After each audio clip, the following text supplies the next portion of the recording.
Purpose of today's video is to talk about and introduce to you marking gauges. A marking gauge is a layout and measurement tool. It gauges a distance. So a marking gauge is adjustable. The distance from, in this case, the pencil to this fence can be whatever you want. This one requires the use of a ruler to dial in whatever distance you want, say 2 inches or 1 inch. It's got a locking knob on the top to lock. The idea is you register the marking gauge up against the fence, against the edge of a board. The board's edge needs to be straight to work well. And then you just simply scratch or draw a line. And if you keep that consistent against the edge, it draws a line accurately. Of course, if you let that fence come away from the edge like so, it's not going to draw a straight line. The purpose draws straight parallel lines to any edge. Okay, in this case, this edge. If I want to draw a line against this edge, then I register the marking gauge against that edge. It does take a little bit of practice, okay? This is one that I made about 15 years, actually 8 years ago for Hillview. This is one that I bought at a garage sale, basically. It's a much older one. It's a little bit smaller, as you can see, but it works the same way. This part is called the stem. Of course, it slides in. All marking gauges can look different. Notice this one has a little bit different shaped stem hole than the one I made. So anyway, you dial in the distance you want with a measurement tool, lock it down. It's a good idea to maybe recheck in case it moved around.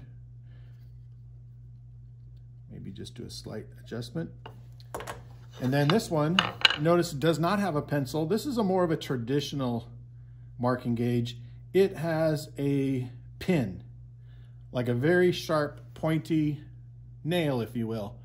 And actually it's got one on both sides, so you could use either side. So it's going to scratch a line. Sometimes you don't want your wood to be scratched, especially where it's going to show in your project. You know, you don't want to see scratch marks sometimes. So you might want to use the one with a pencil. But if you're laying out joinery and you're going to be cutting, say, dovetails or cutting a rabbet or cutting a dado or something, it's okay to scratch a line because usually that's where you're going to saw. And so your target line is where you're going to saw, and then that scratch isn't going to matter. So in areas where you want to be able to remove the line, of course, you would use the pencil. Okay, so you got the fence, stem, locking knob, and something that's going to mark it. Other styles will have a wheel. It's like a little cutting wheel that actually cuts a line. Others will have almost like a knife blade where it will like slice a line. And then this one's got the pin, more of a scratch, okay? You could look those up on the internet if you wanted to. Something to note, a marking gauge doesn't work very well on a curve. It'll do an okay job, but because that curve is curved, you know, it's difficult to tell when you are correctly pushing it up against because it just doesn't work. You can modify the tool to work better on a curve. I'm not going to get into that. It's more specialized. The more traditional one is just meant for straight edges. So I'm going to set off today to make one of these. And it's going to be very similar to this one. I'm going to use my square first as a marking gauge by adjusting it to 3.5 inches. I already know the end of this board is square. I measure off a distance, 3.5. I take my square and continue that all the way across. That's where I'm going to cut. I'm actually going to use a radial arm saw, and when I cut, I'm going to make sure I cut on that side of the line. I often do that. It's a good thing to do. That way you don't get confused, go along with your saw and cut on this side. Well, then that's going to make this too short, isn't it? Also, while I'm here marking, I'm going to mark the hole location where the stem goes. And you notice from this, it's centered in the middle this way, and it's a little off center as far as up and down. So half of 3 1/2, if we do the math, is 3 3/4. So I set my square to 3 3/4, somewhere in this area. If that's the middle, that's where I want to make that hole. Okay, now to check if that's really the middle, you could turn and measure from the other side. That checks out. 1 3/4 here, 1 3/4 here. So that indeed is very close to the middle, as best as I can mark it anyway. That's a white colored pencil, by the way, shows up good on this Padauk wood. Padauk is a hardwood. It is an exotic wood because it does not grow in the United States. The camera probably doesn't do it justice. It's a beautiful color wood. It's brilliant orange when you first cut into it. As it gets older, it turns dark brown. Okay, next step is to measure how far down. I'm actually going to drill most of that hole out. So what I need to do is locate the center of the hole. And by measuring, it looks to be the center of the hole is about 1 1/8 down from this top edge. So from here to the center of the hole appears to be 1 1/8. So I set my square to 1 1/8, using it as a marking gauge. That's where I want to drill the center of that hole. I'm just going to put a circle around it so I don't get confused. Now I'm going to continue that line across the top here, this middle line, because the locking knob, notice also the hole for that locking knob is also directly in line with that center point. So in this case, I drew the line here, then I wrap it around the edge with my square. And I do want that hole to be in the middle as far as width goes. And this board is not quite 1 inch wide. Okay, it is 15/16. What is half of 15/16? My very expensive square does have 16ths on it. And I know half of 15/16 is 15/32. So I set my square to 15/32. I mark it. To check if it's the middle, I register the measurement from the other side and mark again. Okay, that's telling me I'm probably a little bit off. Do you notice how there's 2 lines there? Some of that is probably because my pencil is not very sharp. It's hard to sharpen these colored pencils. So I'm going to adjust it a little bit for the thickness of my pencil. And we'll mark that again. From both sides. That looks a little better.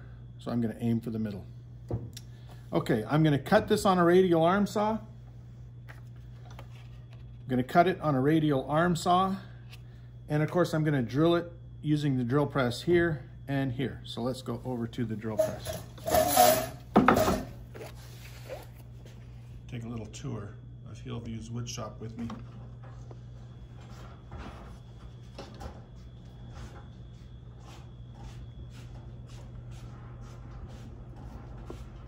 This is our radial arm saw. It is much like a chop saw. Chop saw is a little more popular these days. Radial arm saws, not that they're very dated, but they're more of an industry tool. Having trouble locking my camera here, sorry. Make it so it's not so wiggly. So this radial arm saw has a circular blade on it. You can see down there, it's got a fence. Fence is extremely important. Your wood must be up against the fence. Okay. The radial arm saw will radiate. You can change the angle. So it makes cross cuts and miter cuts. I have to line up my pencil line with the saw blade. Check where it is, right on my line, actually on that side of the line, and we'll make that cut.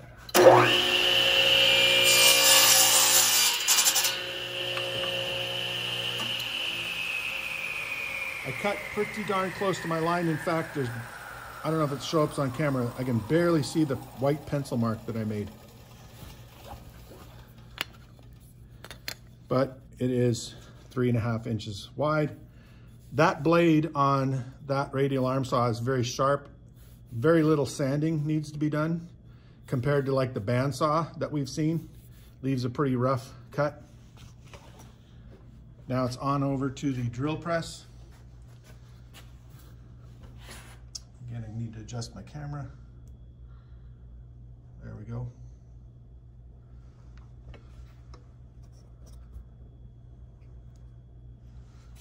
We're going to drill some holes here.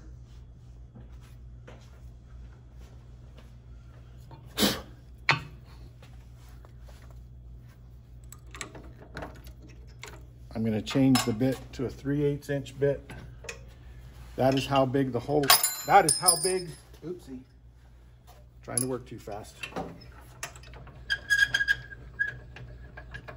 This drill bit, this 3/8 twist drill bit, you know, twist drill bits are probably more your most common. When you think of drill bit, at least that's what I think about, drill bits that look like that. They work great for wood and metal. Going to lower the table here. Let's change our point of view slightly so we can see a little bit better. There you go. And so I lower the table. I'm also going to use the help of a drill press vise. Drill press vise. Whenever you're drilling into something standing up like this board is, the vise, a drill press vise is going to help you keep it from tipping over. Keeps your hands safe too, because then I'm not stuck holding it with my hand, just my hands. Okay, I'm going to take a scratch awl. The scratch awl is going to go right on where I plan on drilling, and I push down and I make a little starter hole. Waller it out a little bit by wiggling it around. Okay, now I've got a better target to drill in because this can't see your pencil line, right? Doesn't have eyes. So what the hole does from the scratch awl gives a place for the tip of that drill bit to just start on. You can kind of feel where that hole is because this drill bit is slightly pointed. It'll find that hole more likely. I also want to set the depth. I want to go down about 1 inch. I'm locking right now the depth stop. I know you can't see it, but now that's where the drill press will stop. So here we go.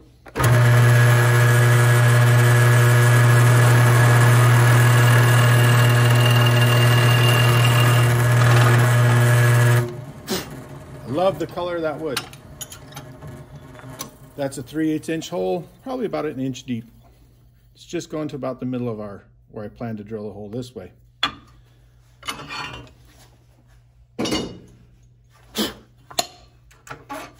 So for this hole, first, I'm going to drill what's called a pilot hole. And a pilot hole is a small hole you drill before you drill your actual size hole. I get a very, very skinny twist drill bit. That's about, oh, it's less than 1/8, probably about 3/64, 3/32, something like that. Very skinny. There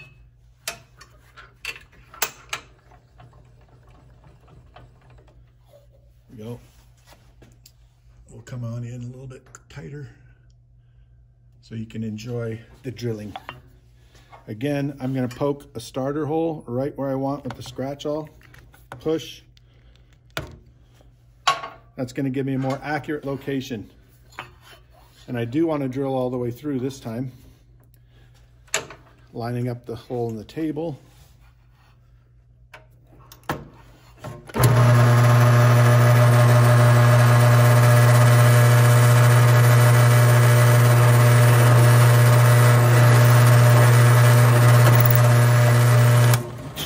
The whole purpose is to mark the hole location on the back side. Okay, that location and that location should be very similar as far as how far down and how far over. Because when I now drill it with a bigger drill bit, because I know where that center location is, I can drill from both sides of the board, and that will make a cleaner looking hole. This is a 3/4 inch Forstner bit. Forstner, funny name. These are excellent bits. They're a little more expensive. You can get them in very big sizes. Forstner bit. I happen to have a bigger one down here. That's about 2 inches, I believe. It's got 2 chisels on it. When that spins, that carves away the wood. It's also got a nice sharp edge along the outside to make a nice clean edge around your hole. I need to raise the table again because my drill press won't reach. With the crank, center it, lock the table. Here we go. I'm gonna just guess where halfway through is, and then I'll turn it around and drill the other side.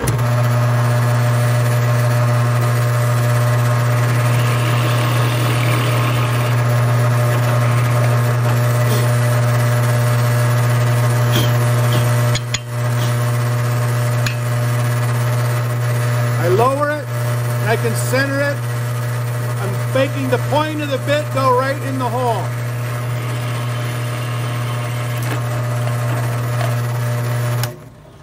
It's very important that your pilot hole is very small, because the tip and point of that drill bit right there is very small. If you make the pilot hole too big, this will not actually center itself on that pilot hole. Anyway, that makes a nice clean looking exit, or not really exit, but nice looking hole on both sides. And now we can see those holes intersect for the locking knob. Okay, back to the workbench.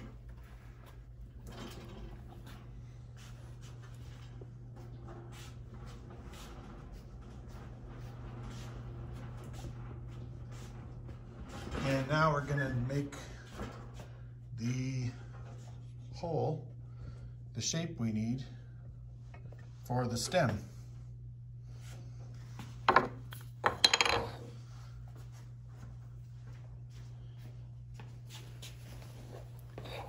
Now, I just came up with this idea of this shape. There is some purpose to it. What I've noticed is when you lock a marking gauge down that's got this shape, even this one's got kind of curves to the top and bottom edges. So when you lock it in place, it has a less of a tendency to rock back and forth, kind of like this. It can't rock back and forth, this one can't, because when the locking knob pushes down on it, it fits on that curved surface, and that curved surface with the stem sitting in there won't let it rock back and forth as much. If it was flat, it would just be able to slide like this. That's my theory. It works well, but I've seen many different shaped holes before. They'll work a lot of different ways. I'm just going to use my square now to lay out the upper part of that hole and get a marking on both sides. And what I'm doing is I'm marking a tangent line. Tangent, good word, geometry term, where those lines just go down and they just touch the edge of the circle. Okay, now I need another one that goes across this way that touches the top. I want that line to be parallel with this line. So I adjust my square and then I draw a line. I could even adjust my marking gauge. I'm lining up the distance between the pin and the fence so it's equal, and then I could scratch that line. I'm going to be chiseling to that line anyway.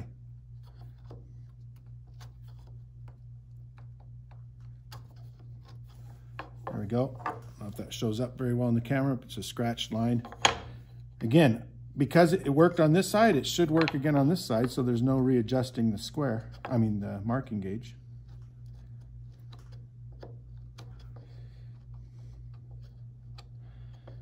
Notice when you're using a pin or a knife one, you often have to go back and forth a little bit to get the groove or the line you want. With the pencil, it's a little bit easier. Okay, I'm gonna remove that with a chisel and a mallet very gently by continuing some chopping. I line up my chisel on my line, gentle taps.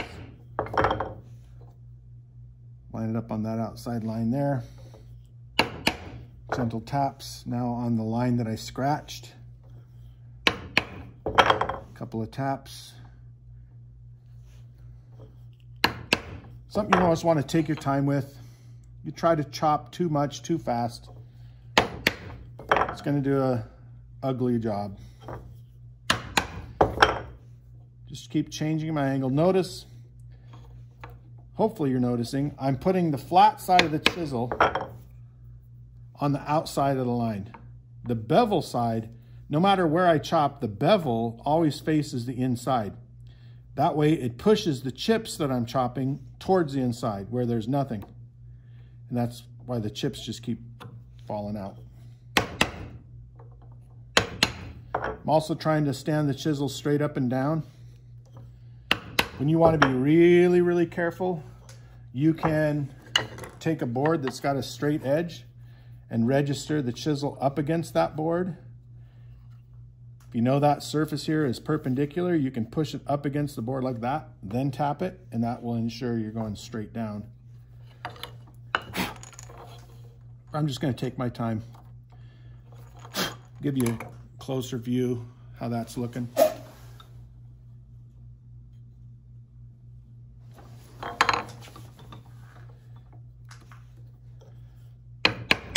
And just like the drill, I came at this hole from two directions. When I'm chopping here, I want to do the same thing. In other words, I don't want to chop this all the way from this side. If I keep chopping it all the way from this side, when I come out the other side, I'm likely going to experience tear out. And I'm also going to drive the chisel into the table, so I don't want to do that. Often when you're chopping like this, you put a piece of scrap piece down on your work so you don't smash the chisel into the table. Okay, that's coming along. Wiggle that around so you can kind of see. Still round on that side. Almost halfway.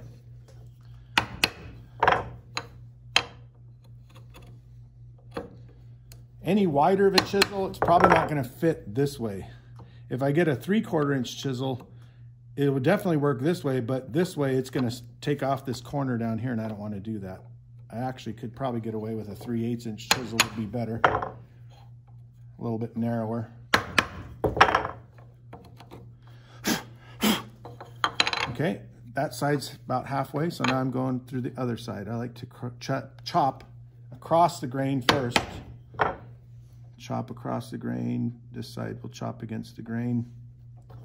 And this way I'm chopping with the grain.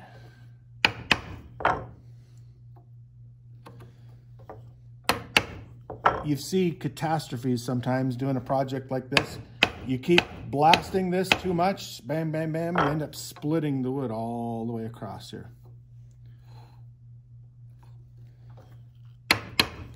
Woodworking sometimes is about patience. Sometimes you have patience, sometimes you don't.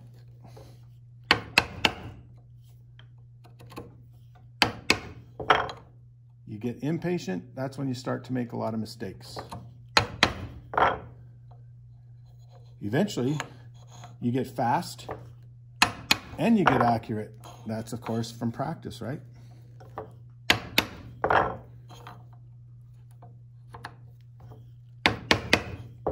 Almost there. There's still just a few little crumbs down in there. You might be able to see in those corners that I need to get rid of.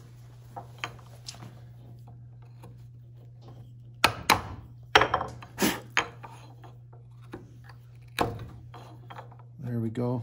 The bulk of the material is gone. Just a little cleaning up to do. I can clean it up with a smaller chisel. I've got a little carving chisel here.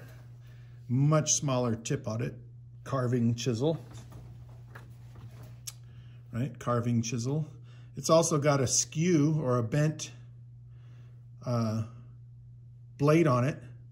That's to help reach into different difficult locations when you're carving. I might need to move my camera a little bit so you can see better.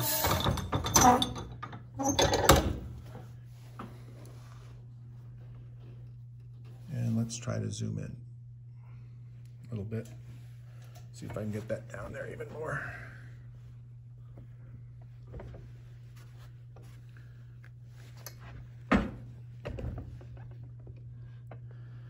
That's a pretty good view. I need a full-time cameraman just to help move the camera around. If anybody's interested, you could apply in the office. That's a joke. They wouldn't let you in. So like the bigger chisel, I'm just trying to smooth out the sides a little bit where I know I didn't get it very good. I'm trying to avoid going all the way across, because if I go all the way across, I could get tear out here.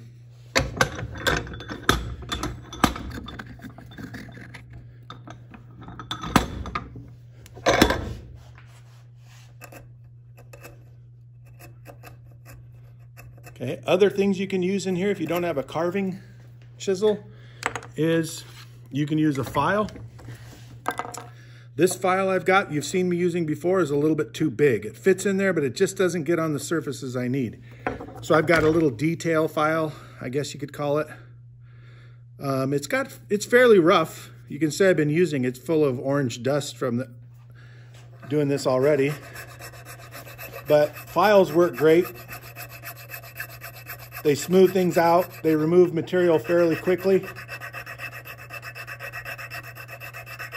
This file has a flat side on it, you notice, and a curved side. I could use the curved side on the curve of the circle, but the drill bit did a nice job over there. There's not much to smooth out anyway.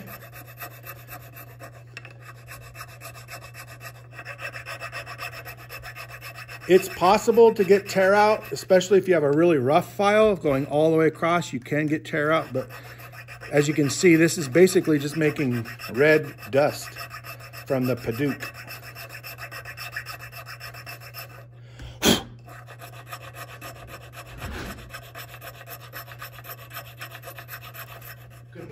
I'm recording right now, but that's okay. How are you?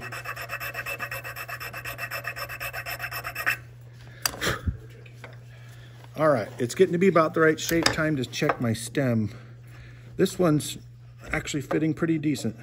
It's a little bit tight, so a little bit more sanding. You don't want your marking gauge to be that tight. You want to be able to tighten it with the locking nut, but it should be fairly easy to move. So a little more filing and shaping. You can also use sandpaper in areas like that. And if you do, you probably need like a little popsicle stick or something. I'm just going to grab this file. Pretend this file is a popsicle stick. You could wrap some sandpaper around a popsicle stick, and then you can use that. Basically, you're turning your popsicle stick into a file. Nail files, like a lady's or whoever paints their nails, needs to shape their nails, right? With a file, those nail files work great on wood, and they're pretty cheap, and they're great for reaching in little detail places like this. Okay, that's looking pretty good. Coming up on the next video, I will be making the stem, this part, and we will be tapping this hole for the bolt or the locking knob. Fits down there. And I will try to also make a video of how I do this specialized turning a wood into a wooden thread. That's pretty neat. I think this one's probably about 80 years old, I'm guessing. It also has made with wooden threads. So I've got to thread out the inside hole, and I've got to thread that part. All right, thanks for listening.